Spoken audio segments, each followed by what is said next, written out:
ఆ ఇంకో విషయం, మాధవకు కూడా రేపు హరిప్రసాద్ గారి కుటుంబం మన ఇంటికి వస్తున్నారని చెప్పు. వాడిని ఎక్కడికి వెళ్ళొద్దని కూడా చెప్పు. నీ మాటే వింటాడు వాడు. సరే అక్క. ఏంట్రా నీ చేతిలో ఏంటవి? ఏది చూడు నువ్వు. అంటే అక్క అది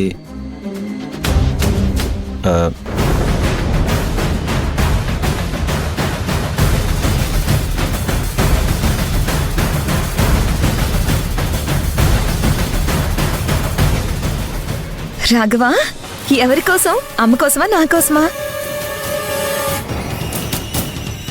ఈ ప్యాటర్న్ అయితే అమ్మ కట్టదు, ఖచ్చితంగా నా కోసమే తెచ్చుంటావు కదా. అంటే అక్క అది నాకు తెలుసులేరా, ముందే చెప్తే నేను ఎక్కడ వద్దంటానేమో అని నాకు సర్ప్రైజ్ ఇద్దాం అనుకున్నావు, అంతే కదా. చాలా బాగుందిరా, నాకు ఇది చాలా బాగా నచ్చింది. నీ టేస్ట్ అద్దరిపోయిందనుకో. ఇప్పుడే వెళ్ళి మీ బావగారికి చూపిస్తానుండు. యాండి యాండి,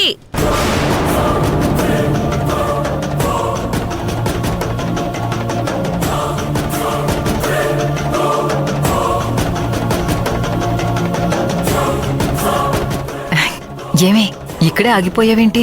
రాఘవ తెచ్చిన బట్టలు తీసుకో. ఇంకెక్కడ బట్టలు? నా కాబోయే మొగుడు చేతి నుంచి నేను తీసుకునే లోపే వాళ్ళ అక్కొచ్చి గద్దలా ఎత్తుకుపోయింది. పెళ్ళయ్యే వరకు నీకు ఈ అడ్డుగీతలు అడ్డుగోడలు తప్పవమ్మా. ఒకసారి నీకు రాఘవకి పెళ్ళయ్యాక వీళ్ళందరడ్డు తొలగించుకోవాలి.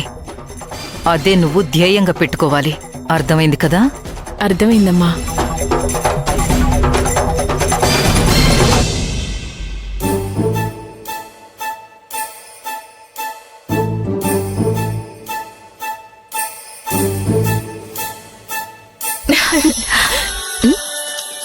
హే, మాధవ్ ఫోన్ చేస్తున్నాడే.